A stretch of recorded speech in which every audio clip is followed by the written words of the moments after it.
Welcome to Alzheimer Speaks Radio. I'm your host, Lori LeBay, and I'm so excited that you're joining us today. We are going to have a fascinating conversation as usual as we learn from people all around the world at all ages and stages of life. Stay tuned as we shift our dementia care from crisis to comfort. Here we go. What you think about, you will bring about dementia change. We will. Well, hi, everyone, and welcome to Alzheimer Speaks Radio. I'm your host, Lori LeBay, and I'm thrilled you can join us today. We are going to be talking about finding care and support resources for you and your loved ones dealing with dementia. And we are honored today to have the NeuroLOGIC Foundation with us.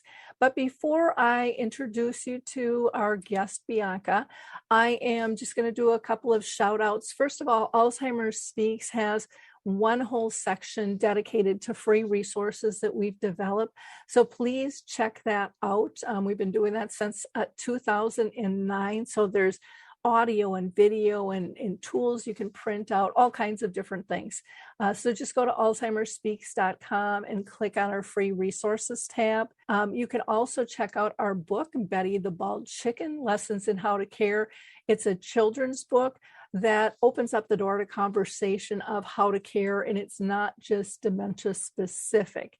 And it can be used on a one-on-one basis, and a group basis for programming, all different kinds of things. And then last, I want to give a shout out to Dementia Map, which is a global resource directory that we created. It has over 150 categories that you can search, and it's growing every day. There's also a calendar of events, a glossary of terms, and some articles and so much more. So you can just go to dementiamap.com. Now let's go ahead and pull in our guest. Well, Bianca, I'm so excited to have you on the show today. I think this is going to be a great conversation about support and resources for families and their loved ones. This is such a hot topic, such a need, especially since the pandemic when many services went out of business and haven't popped back in. So I'd like you to kind of introduce yourself first, if you don't mind. Yeah, thank you for having me here today. My name is Bianca Chan. I am a high school student in North Carolina, and I am leading an organization. It's a nonprofit organization called the NeuroLOGIC Foundation. So in this organization, we're dedicated to providing care and support resources to different communities in North Carolina and beyond. Wonderful. Now, are you familiar with Haley Richmond or Lorenzo's place at all? I think I've heard of it. Okay, because Haley, I believe she's in high school too. She has two nonprofits, but she's reaching out to kids around the world. You might want to touch base with her. I'd be more than glad to do an introduction. And then Lorenzo's house does a lot with young adults, and they're really on a fast track, making some big differences with doing summits and gatherings and things like that too. So they might be really interesting to connect with as well for you. And again, I'll be more than glad to introduce you to both of those if that's of interest. Okay. Yeah. Are they based in North Carolina? No, they're not, but they work internationally, So Lorenzo's is probably more focused nationally, though I know they've got some people involved internationally. And Haley's working with kids all over the world and just getting them to interact with people with dementia. One of her programs is Puzzles to Remember. So she ships free puzzles out to people, and they can have kids engage with seniors on that and people dealing with dementia. And then another one is developing support groups and stuff.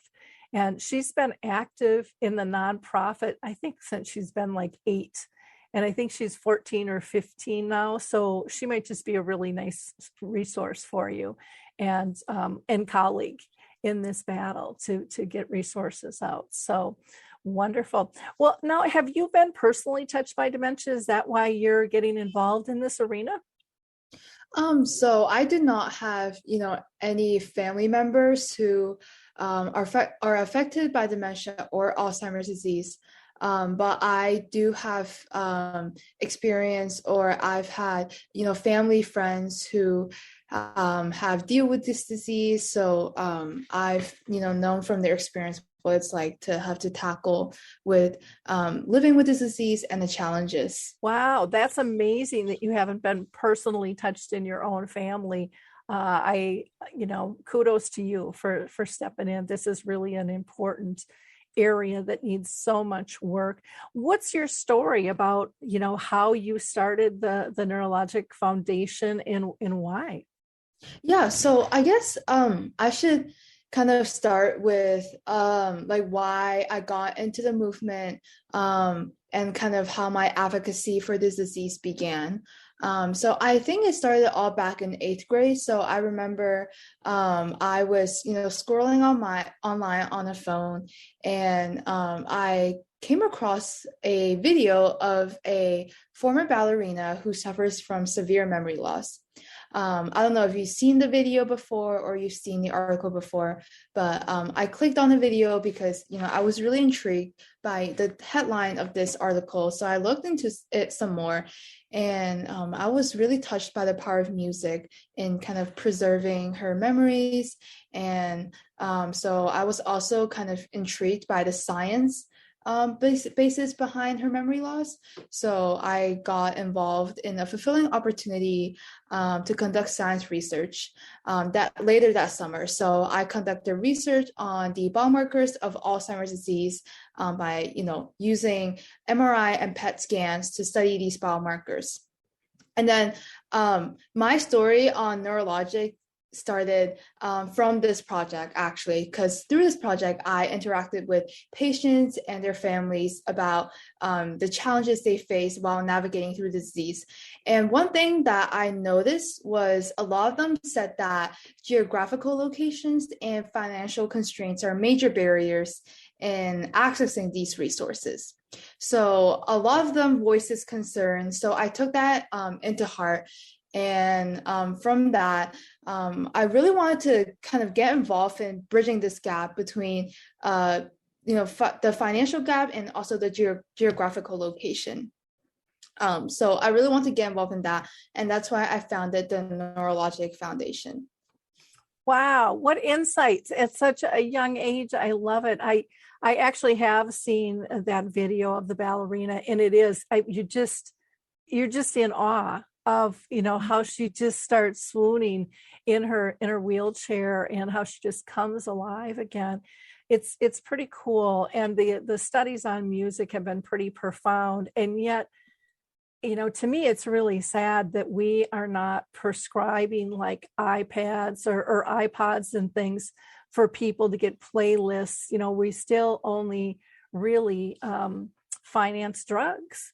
And yet music and things and art and other social aspects are so powerful and so life-changing, not only to the person diagnosed, but to their family as well. It kind of brings them back to that normal again and gives them that connection. What kinds of services do you guys provide at the NeuroLOGIC Foundation?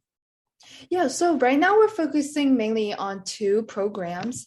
And the first one is called NeuroBoxes. So that's where we have designed products with cognitive stimulation activities. So that includes like puzzles, coloring books, crossword puzzles, fidget toys, magic springs, and also green tea packets. So we've done research on, the scientific basis behind each of these items and how they have been shown to help these patients exercise their frontal lobes. But by designing these products, we then package them in individual boxes and then donate them to different memory care homes, support groups, adult daycare centers in North Carolina. So how do you fund that then if you're donating them?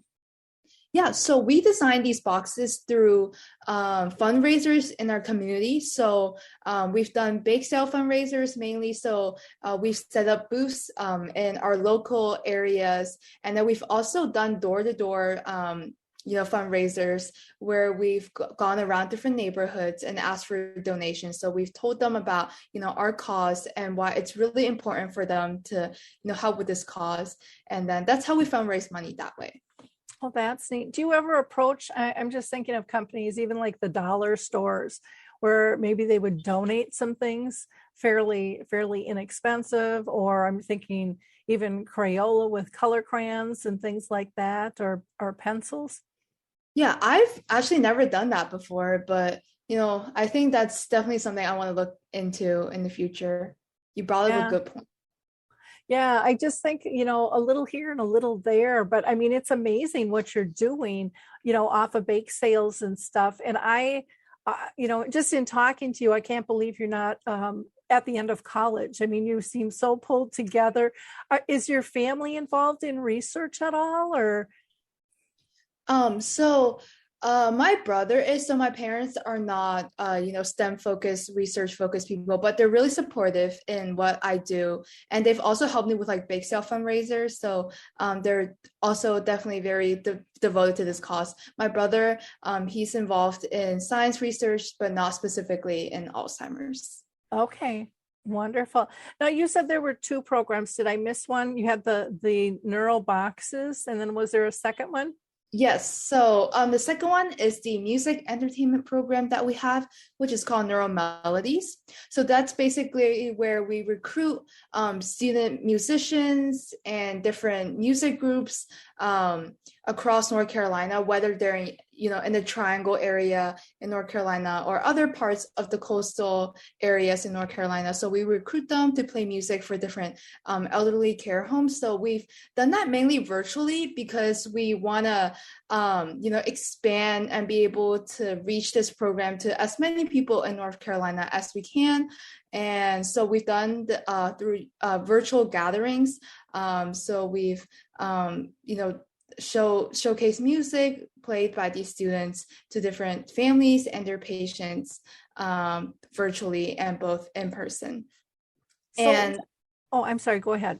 Oh, sorry. And these music, there's a variety of genres and music video lengths because we recognize that the attention span of patients may not be very long. So we have video lengths that are of 1 minute or 2 minutes to video lengths that are of like 10 minutes. So because we want to accommodate for everyone's needs. And then we also have started incorporating musical tunes of specific audio frequencies that have been shown by MIT to have a effect on these behavioral and cognitive symptoms.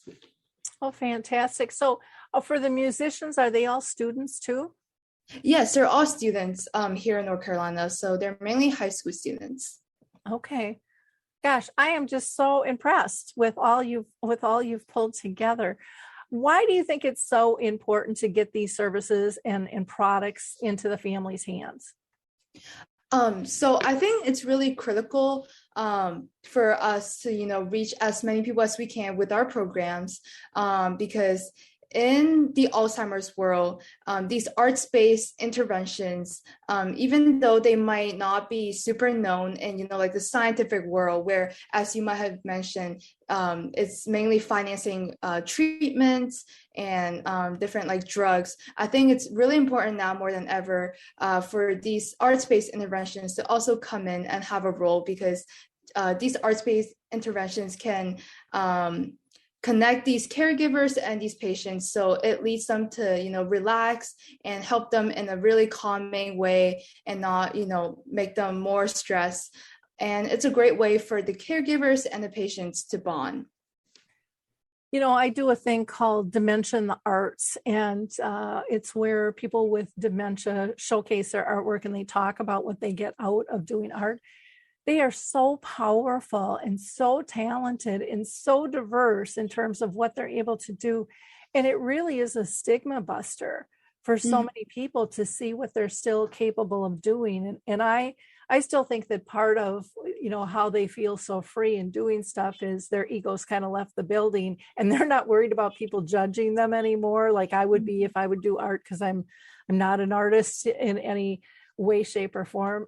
Back in the day, I did things with, I actually painted with toothpicks back in the day, and I love doing that. But I still have paints that I bought during COVID that I haven't used yet, and I need to get back to that because it is something that I enjoy, and I think for people to partake in the arts is just, it's so powerful. It's life-changing for them. It gives them purpose. It gives them the sense of calmness that they talk about all the time, and this peacefulness to the point where in our group anyways, they say sometimes their family has to like drag them away from the table and go, it's time to eat or go to bed, because they just get so zoned in.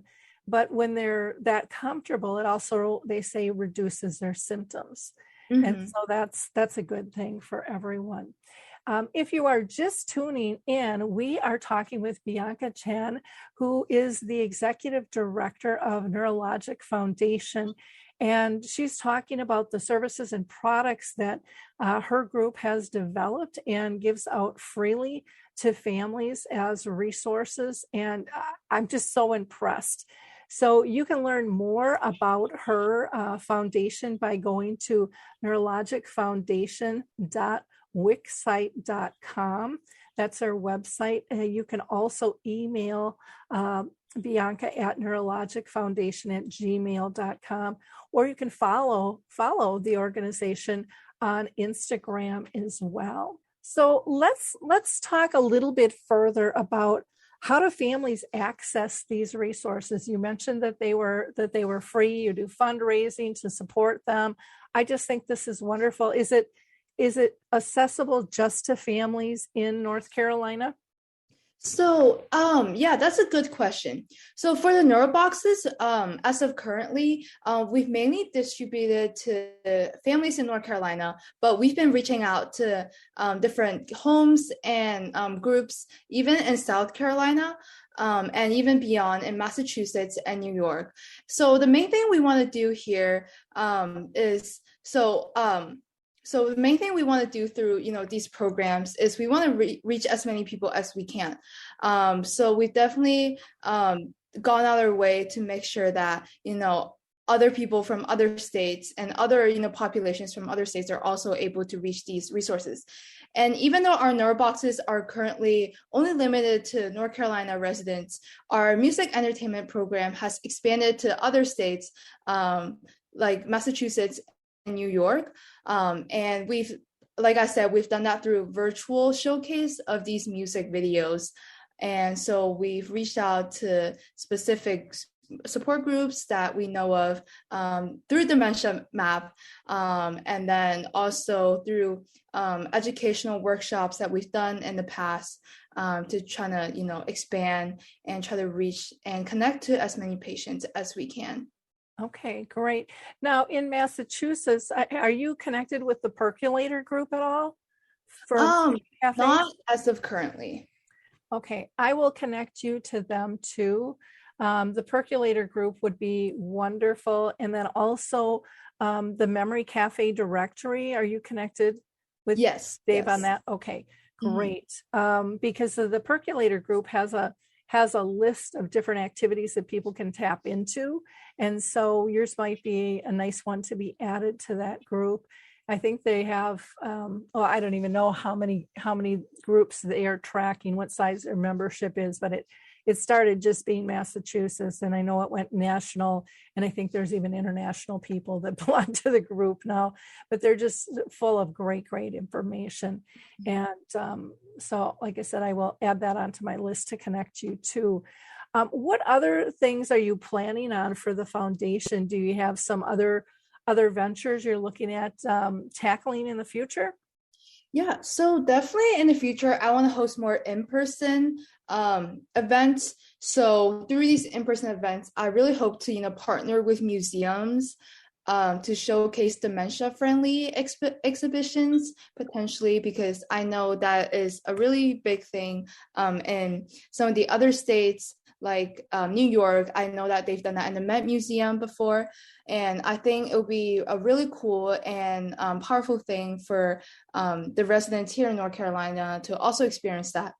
But also I want to start partnering with professionals, so clinicians and also really trained professionals to host support groups for these individuals and these families, because I think it's really also really important for us to connect with these individuals on, like a personalized one-on-one basis.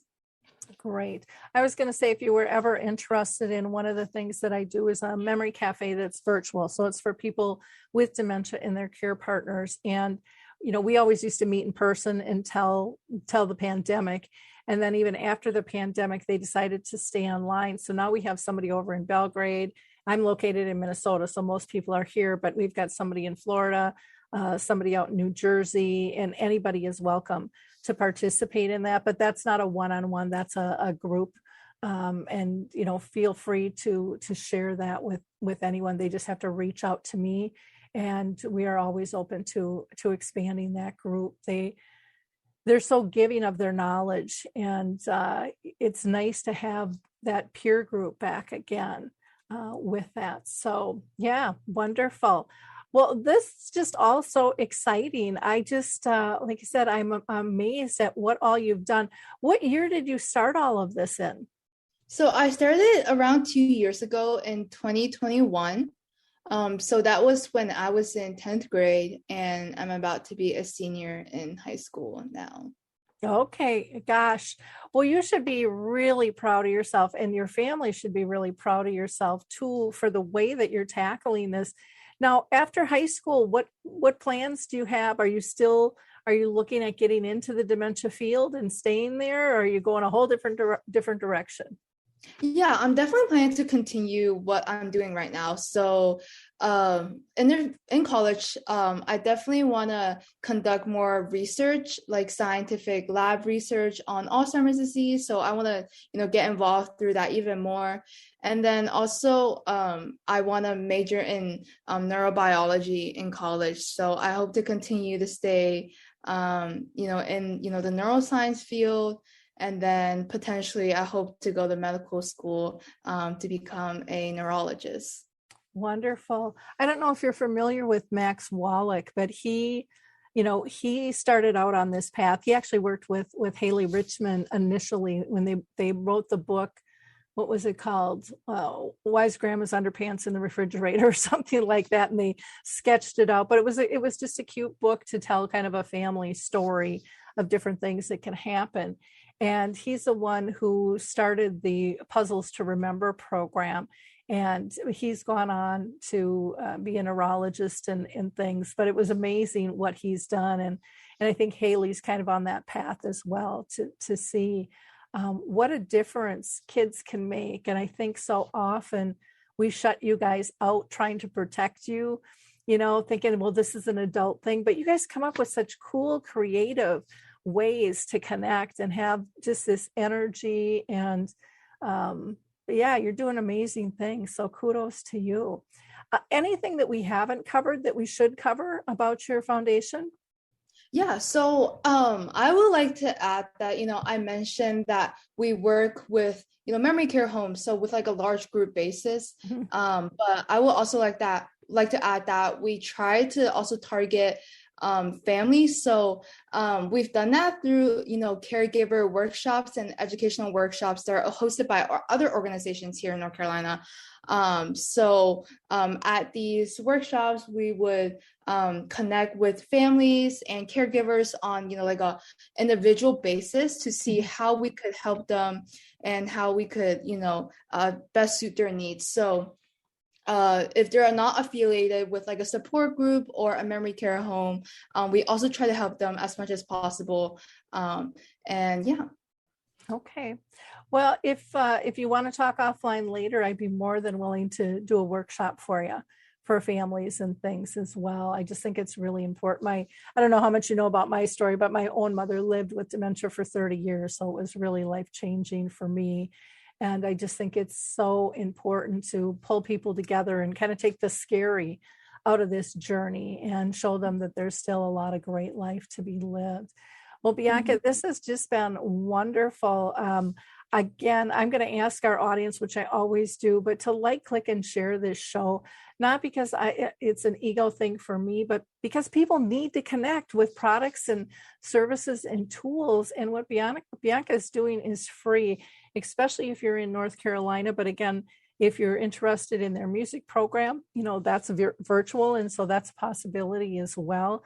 And she doesn't look like she's going to slow down in terms of what she's doing and how she's tackling things, which is absolutely wonderful. So be a giver of hope. Take a minute to like, click, and share. Pass this on to your sphere of influence. You'll be shocked at how many people are dealing with this that you didn't even know, because it still isn't an open, comfortable conversation for so many people. And we need to change that. And one of the ways we do that is by getting people resources and not feeling so isolated. So join the movement and become a giver of hope. And again, you can go to Bianca's foundation, which is the NeuroLOGIC Foundation. Their website, again, is neurologicfoundation.wix site. That's WIXSITE.com. You can email her at the neurologicfoundation@gmail.com. And then also follow her on Instagram at the NeuroLOGIC Foundation. Thank you, everybody. I really appreciate your time. And Bianca, I wish you nothing but the best in the future. I think what you're doing is absolutely incredible. So thank you so much. Thank you so much for having me today. And thank you for listening, everyone. Hi, everyone. This is Meredith from the Senior Fitness with Meredith podcast, where I discuss all things for seniors, from fitness, your health and wellness journeys, how to be all over strong and beyond. I also have my mini podcast called Motivation with Meredith. It's a great, quick motivational pick-me-up for your days. Join me, listen now, search for Senior Fitness with Meredith on your favorite podcast platform.